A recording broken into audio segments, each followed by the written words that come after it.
দলীয় চাপের মুখে নির্বাচন থেকে সরে দাঁড়ানোর ইঙ্গিত বাইডেনের, অজুহাত দেখালেন শারীরিক অসুস্থতার। দলের জন্য ভালো সিদ্ধান্ত বলছেন ডেমোক্র্যাট নেতারা।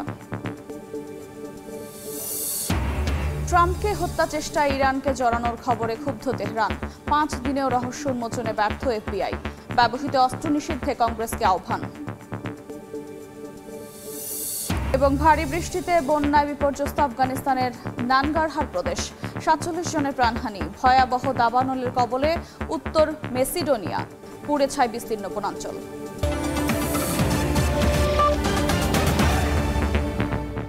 আন্তর্জাতিক সময়ের সঙ্গে আছে আমি আফরোজা মৌটুসী। আন্তর্জাতিক সময়ের শুরুতে কোটা আন্দোলন প্রসঙ্গ। কোটা আন্দোলনকারীদের আলোচনার প্রস্তাব প্রধানমন্ত্রী গ্রহণ করেছেন জানিয়ে আইনমন্ত্রী আনিসুল হক বলেছেন, যে কোনো সময় আলোচনায় বসতে রাজি সরকার। গণভবনে প্রধানমন্ত্রীর সঙ্গে বৈঠকের পর জাতীয় সংসদের টানেল গেটে সাংবাদিকদের তিনি কথা বলেন। নীতিগতভাবে সরকার কোটা সংস্কারের পক্ষে জানিয়ে মন্ত্রী বলেন, আপিল বিভাগে শুনানির সময় এগিয়ে আনতে রোববার আবেদন করবেন অ্যাটর্নি জেনারেল। আমরা তাদের সাথে বসবো এবং আমরা এটাও বলতে চাই যে তারা যখনই বসতে রাজি হবে, এটা যদি আজকে হয়, আজকেই আমরা বসতে রাজি আছি।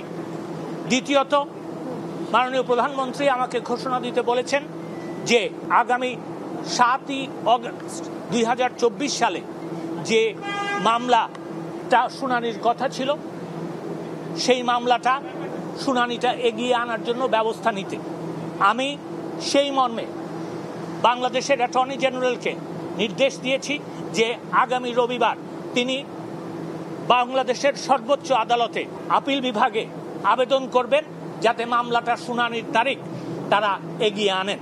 তৃতীয়ত হচ্ছে যে আপনারা জানেন যে গতকালকে মাননীয় প্রধানমন্ত্রী তার ভাষণে বিচার বিভাগীয় তদন্ত কমিটির কথা ঘোষণা দিয়েছিলেন। সেই প্রেক্ষিতে আমরা একজন বিজ্ঞ বিচারপতি, হাইকোর্ট বিভাগের বিচারপতি জনাব খন্দকার দিলরুজ্জামানের কে এই কমিটির জুডিশিয়াল বিচার বিভাগীয় তদন্তের দায়িত্ব দেওয়ার জন্য কমিটি তৈরি করেছি। আর এই প্রস্তাব মাননীয় প্রধান বিচারপতির কাছে যাবে। মাননীয় প্রধান বিচারপতি, আমার বিশ্বাস, নিশ্চয়ই সরকারের যেহেতু এটা দায়িত্ব, তিনি সেই প্রেক্ষিতে মাননীয় বিচারপতি জনাব দিলরুজ্জামানকে আমরা পরীক্ষা নিরীক্ষা পর্যালোচনা সবই করেছি। দেখা যায় যে যারা কোমলমতি কোটা বিরোধী আন্দোলন করছেন, যে শিক্ষার্থীরা, তাদের কিন্তু এই কটা দাবি ছিল এবং যেহেতু সরকার তাদের দিক বিবেচনা করে এই দাবিগুলিতে রাজি হয়েছেন, আমার মনে হয় আজকের থেকে আন্দোলন করার আর কোনো প্রয়োজন নাই। আমি সেই কারণে তাদেরকে আহ্বান জানাচ্ছি, অনুরোধ করছি, একজন পিতৃতুল্য নাগরিক হিসাবে আমি তাদেরকে অনুরোধ করছি যে তারা যেন এই সহিংসতা বন্ধ করে এবং এই আন্দোলন প্রত্যাহার বা স্থগিত করে। আমি এইটুকু বলতে চাই। আপনাদের জন্য কোনো প্রশ্ন থাকে আমি নিতে রাজি আছি। আজকে তারা প্রস্তাব দিয়েছে, তারা আলোচনা করতে রাজি আছে। আজকে আমরা রাজি হয়েছি। এটা দেরি কোথায় হলো আপনি আমাকে বলে দেন। সরকার কি আদর্শিকভাবে কোটা সংস্কারের পক্ষে যাচ্ছে কি যাচ্ছে না, আমি পরিষ্কারভাবে একটা কথা বলতে চাই। আমি এর আগেও বলেছি, আমি এখনো বলছি, মামলাটা আদালতে আছে, তাও সর্বোচ্চ আদালতে। আমরা অবশ্যই যখন এই আদালতে আপনার মামলার শুনানি শুরু হবে, সরকার পক্ষ একটা প্রস্তাব এই কোটার ব্যাপারে দিবে। তাদের আন্দোলনের প্রেক্ষিতে তারা তাদের বক্তব্য বলেছে, আন্দোলন বন্ধ করার জন্য আমরা তাদেরকে অনুরোধ করেছি এবং আদালতে যেতে অনুরোধ করেছি। আমরা অবশ্যই সংস্কারের ব্যাপারে নীতিগতভাবে ঐক্যমত পোষণ করি। ধন্যবাদ। ফিরছি আন্তর্জাতিক খবরে। দলীয় চাপের মুখে প্রথমবারের মতো প্রেসিডেন্ট নির্বাচন থেকে সরে দাঁড়ানোর ইঙ্গিত দিলেন জো বাইডেন। এক সাক্ষাৎকারে তিনি বলেছেন, শারীরিক পরিস্থিতির অবনতি হলে ট্রাম্পের বিরুদ্ধে প্রতিদ্বন্দ্বিতার বিষয়টি পুনর্বিবেচনা করবেন। যুক্তরাষ্ট্রের আগামী প্রেসিডেন্ট নির্বাচনের দৌড় থেকে জো বাইডেনের সরে দাঁড়ানোর দাবি ক্রমে জোরালো হচ্ছে তার নিজ দল ডেমোক্রেটিক পার্টিতেই। তার উপর থেকে সমর্থন তুলে নিচ্ছেন একের পর এক প্রভাবশালী ডেমোক্র্যাট নেতা। এবার বাইডেনকে নির্বাচনী প্রতিদ্বন্দ্বিতা থেকে সরে দাঁড়ানোর আহ্বান জানালেন ক্যালিফোর্নিয়া অঙ্গরাজ্যের কংগ্রেসম্যান অ্যাডাম শিফ। অন্যদিকে মার্কিন সিনেটের সংখ্যাগরিষ্ঠ ডেমোক্রেটিক পার্টির নেতা চাক শুমার বলেছেন, নির্বাচন থেকে বাইডেনের সরে যাওয়া দেশ ও দলের জন্যই ভালো হবে। বাইডেনকেও তিনি এই কথা জানিয়েছেন।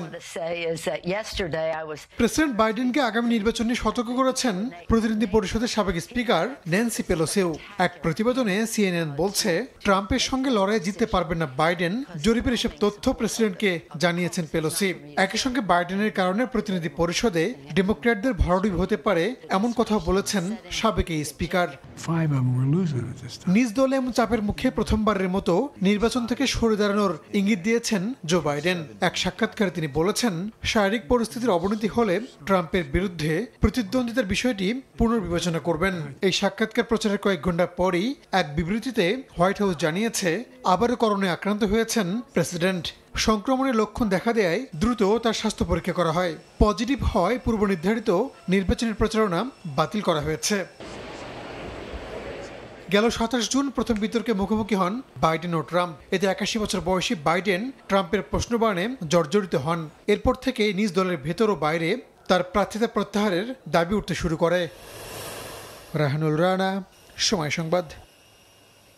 সাবেক মার্কিন প্রেসিডেন্ট ডোনাল্ড ট্রাম্পকে হত্যার ষড়যন্ত্রে জড়িত থাকার অভিযোগ প্রত্যাখ্যান করেছে ইরান।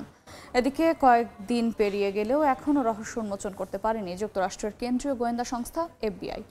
এর মধ্যে ট্রাম্পের ওপর হওয়া হামলায় ব্যবহৃত অস্ত্র নিষিদ্ধে কংগ্রেসকে আহ্বান জানিয়েছেন মার্কিন প্রেসিডেন্ট জো বাইডেন। যুক্তরাষ্ট্র থেকে হাসানুজ্জামান সাকির রিপোর্ট। যুক্তরাষ্ট্রের উইসকনসিন অঙ্গরাজ্যের মিলাওকিতে চলছে রিপাবলিকান দলের জাতীয় সম্মেলন। বৃহস্পতিবার রাতের ভাষণকে সামনে রেখে বুধবার মঞ্চ পরিদর্শন করেন দলের চূড়ান্ত প্রেসিডেন্ট প্রার্থী ডোনাল্ড ট্রাম্প। নিজেই ঘুরে ঘুরে দেখেন মঞ্চের চারপাশ। এদিনও তার কানে ব্যান্ডেজ দেখা যায়। পেনসিলভেনিয়ার নির্বাচনী প্রচারণায় ট্রাম্পকে হত্যা চেষ্টার ঘটনায় এখনো মার্কিন রাজনীতিতে চলছে নানা আলোচনা। 5 দিন পেরিয়ে গেলেও রহস্য উন্মোচন করতে পারেনি কেন্দ্রীয় গোয়েন্দা সংস্থা FBI। এক সূত্রের বরাত দিয়ে মার্কিন সংবাদ মাধ্যম ফক্স নিউজ বলছে, সেদিনের হামলার প্রায় 1 ঘন্টা আগে হামলাকারীকে সন্দেহজনক ব্যক্তি হিসেবে মনে করেছিল নিরাপত্তা বাহিনী। ওই হামলার জন্য যুক্তরাষ্ট্রের সিক্রেট সার্ভিসের ব্যর্থতার অভিযোগ এনে বাহিনীর প্রধানের পদত্যাগের দাবি জানিয়েছেন মার্কিন সিনেটর ম্যাককনেল। জানা গেছে, হামলাকারী 20 বছর বয়সী থমাস ম্যাথিউ ক্রুক হামলার আগে অফিস থেকে ব্যক্তিগত প্রয়োজনের কথা বলে ছুটি নেন। সেদিন তার অফিস করার কথা থাকলেও কাজ আছে উল্লেখ করে ছুটির আবেদন করেন তিনি। 2020 সালে নিজেকে বেকার তালিকায় নাম লেখালেও পরবর্তীতে বেথেল পার্কের নার্সিং অ্যান্ড রিহ্যাবিলিটেশন সেন্টারে চাকরি নেন থমাস। ডোনাল্ড ট্রাম্পকে হত্যা চেষ্টায় যে মডেলের রাইফেল ব্যবহার করা হয়েছিল সেই অস্ত্র নিষিদ্ধ করার জন্য কংগ্রেসকে নতুন করে আহ্বান জানিয়েছেন প্রেসিডেন্ট জো বাইডেন। মঙ্গলবার লাস ভেগাসে নাগরিক অধিকার গোষ্ঠী NAACPর একটি কনভেনশনে দেয়া বক্তব্যে বাইডেন বলেন, ডোনাল্ড ট্রাম্পকে গুলি করতে ব্যবহার করা হয়েছিল AR-15 মডেলের একটি অ্যাসল্ট রাইফেল। এই অস্ত্র যুক্তরাষ্ট্রে আরো বহু মানুষেরই প্রাণ কেড়েছে, যার মধ্যে আছে শিশুও। এখন সময় এসেছে এই রাইফেল নিষিদ্ধ করার। এদিকে যুক্তরাষ্ট্রের সাবেক প্রেসিডেন্ট ডোনাল্ড ট্রাম্পকে ইরান হত্যার ষড়যন্ত্র করেছে বলে মার্কিন গণমাধ্যমে খবর প্রকাশ হয়েছে, যদিও তা ক্ষুব্ধভাবে প্রত্যাখ্যান করেছে তেহরান। বুধবার দেশটির পররাষ্ট্র মন্ত্রণালয়ের মুখপাত্র নাসের কানানি বলেন, এই ধরনের হত্যা চেষ্টার কোনো ইচ্ছা ইরানের নেই, বরং ইরান আইনিভাবেই জেনারেল সুলাইমানি হত্যাকাণ্ডে জড়িত ডোনাল্ড ট্রাম্প সহ অন্যদের বিরুদ্ধে মামলা চালিয়ে যাবে। হাসানুজ্জামান সাকি, সময় সংবাদ, যুক্তরাষ্ট্র। ভারী বৃষ্টিতে সৃষ্ট বন্যায় বিপর্যস্ত আফগানিস্তানের পূর্বাঞ্চলীয় নানগারহার প্রদেশ। মারা গেছেন অন্তত 47 জন। বিচ্ছিন্ন আছে বিদ্যুৎ সংযোগ। ক্ষতিগ্রস্ত হয়েছে কয়েকশো ঘরবাড়ি। বিধ্বস্ত ঘরবাড়ি, নেই বিদ্যুৎ সংযোগও। গত কয়েকদিনের ভারী বৃষ্টিতে সৃষ্ট বন্যায় এমন অবস্থা আফগানিস্তানের পূর্বাঞ্চলীয় প্রদেশ নানগারহারে। বন্যায় বহু মানুষ হতাহতের পাশাপাশি ক্ষতিগ্রস্ত হয়েছে অঞ্চলটির কয়েকশো ঘরবাড়ি। আগামীতে প্রাণহানি ও ক্ষতির পরিমাণ আরও বাড়তে পারে বলে জানিয়েছে স্থানীয় আবহাওয়া দপ্তর। কৃষি জমির ক্ষতি আর শুকনো খাবারের সংকটে বিপাকে পড়েছেন বাসিন্দারা। স্থানীয়দের বরাত দিয়ে রয়টার্স জানিয়েছে গত এক দশকে সবথেকে বেশি ক্ষতি হয়েছে অঞ্চলটির। 2 মাস আগের বন্যায় বাস্তুচ্যুতরা এখনও সংকট কাটিয়ে উঠতে পারেননি। এ অবস্থায় আন্তর্জাতিক সাহায্য সংস্থাগুলোর কাছে সহায়তার আবেদন জানিয়েছেন তারা। নাদিম মারজান, সময় সংবাদ। ভয়াবহ দাবানলের কবলে উত্তর মেসিডোনিয়া। বুধবার দেশটির দক্ষিণাঞ্চলের সার্বিয়া সীমান্তের পাহাড়ি এলাকায় ছড়িয়ে পড়া এই দাবানলের এরই মধ্যে পুড়ে গেছে বিস্তীর্ণ এলাকা। দাবানল নিয়ন্ত্রণে বিরামহীন কাজ করে যাচ্ছে দেশটির ফায়ার সার্ভিস। হেলিকপ্টার থেকে ছেটানো হচ্ছে পানি। দাবানলের কারণে দেশটিতে জরুরি অবস্থা জারি করা হয়েছে। আগুন নিয়ন্ত্রণে সাহায্যের হাত বাড়িয়েছে প্রতিবেশী ক্রোয়েশিয়া, স্লোভেনিয়া এবং তুরস্ক। জলবায়ু পরিবর্তনের কারণে বলকান অঞ্চলে উষ্ণতা বেড়ে যাওয়ায় ভয়াবহ এই দাবানল বলে মনে করছেন পরিবেশবিদরা।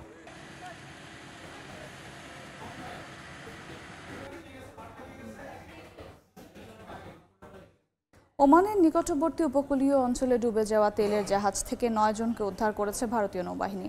ইয়েমেনে যাওয়ার পথে তেলবাহী জাহাজটি ডুবে যায়। এতে 16 জনের একটি নাবিক দল ছিল। ডুবে যাওয়ার খবর পেলে ভারতীয় নৌবাহিনী যুদ্ধজাহাজ দিয়ে উদ্ধার অভিযান চালায়। কয়েকজনকে উদ্ধার করতে সক্ষম হয় তারা। উদ্ধারকৃতদের 8 জনই ভারতীয় এবং 1 জন শ্রীলঙ্কার নাগরিক। ধারণা করা হচ্ছে প্রতিকূল আবহাওয়ার প্রভাবে এই দুর্ঘটনাটি ঘটে।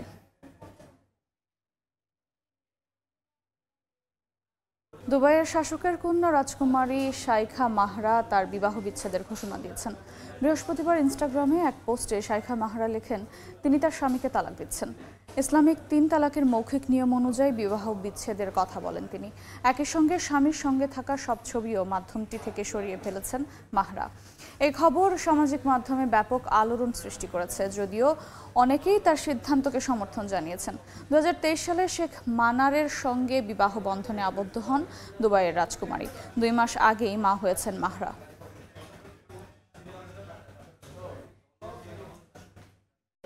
দেখছেন আন্তর্জাতিক সময়। ব্রাজিলের সাও পাওলোর পিরাসিকাবা নদীতে ভেসে উঠেছে হাজারো মৃত মাছ। পরিবেশবিদদের ধারণা কিছুদিন আগে একটি চিনি কল ও ইথানল প্ল্যান্ট থেকে ফেলা বর্জ্য থেকে বিষাক্ত হয়েছে নদীর পানি। মারা গেছে প্রায় 20 টন মাছ। গোটা নদী জুড়ে ভেসে উঠেছে অগণিত মৃত মাছ, যেন মানুষের ভুলের মাসুল গুনছে প্রকৃতি। বাণিজ্যিকীকরণ ও লাভের দিকে ছুটতে ছুটতে ধ্বংস হয়ে যাচ্ছে পরিবেশ। ব্রাজিলের সাও পাওলোর পিরাসিকাবা নদীতে বুধবার এই দৃশ্য দেখা যায়। স্থানীয় গণমাধ্যম বলছে এস্তিভা সাও হোসে প্ল্যান্টের বিরুদ্ধে অভিযোগ উঠেছে অবৈধভাবে বর্জ্য নিষ্কাশন করার। তাদের নিষ্কাশিত বর্জ্য পিরাসিকাবা নদীতে গিয়ে মিশে বিষাক্ত করে তুলেছে পানি। মারা গেছে প্রায় 20 টন মাছ। এতে দুশ্চিন্তায় জেলেরা। এখানে কৃষিকাজের কোনো সুযোগ নেই। আমার জীবিকা নির্বাহের একমাত্র মাধ্যম মাছ ধরা। মাছ বিক্রি করে যে অর্থ আসতো তাতে আমাদের দিন চলতো। অভিযুক্ত প্রতিষ্ঠানটির ব্যাপারে তদন্ত চালাচ্ছে দেশটির পরিবেশ দফতর। তবে এ বিষয়ে কথা বলতে রাজি হননি প্রতিষ্ঠানটির কর্মকর্তারা। বিভিন্ন প্রজাতির প্রাণীর ক্ষতি সাধন হওয়ায় নদীটির জীববৈচিত্র্যে পরিবর্তন আসবে বলে আশঙ্কা করছে কর্তৃপক্ষ। এই আঘাত থেকে পরিবেশ ঠিক হতে বেশ সময় লাগবে বলে জানায় তারা। সাদিয়া তাসনিম, সময় সংবাদ। আন্তর্জাতিক সময়ের শীর্ষ সংবাদ জানিয়ে দিচ্ছে আরেকবার। দলীয় চাপে মুখে পড়ে নির্বাচন থেকে সরে দাঁড়ানোর ইঙ্গিত বাইডেনের, অজুহাত দেখালেন শারীরিক অসুস্থতার। দলের জন্য ভালো সিদ্ধান্ত বলছেন ডেমোক্র্যাট নেতারা। ট্রাম্পকে হত্যা চেষ্টায় ইরানকে জড়ানোর খবরে ক্ষুব্ধ তেহরান। 5 দিনেও রহস্য উন্মোচনে ব্যর্থ FBI। ব্যবহৃত অস্ত্র নিষিদ্ধে কংগ্রেসকে আহ্বান।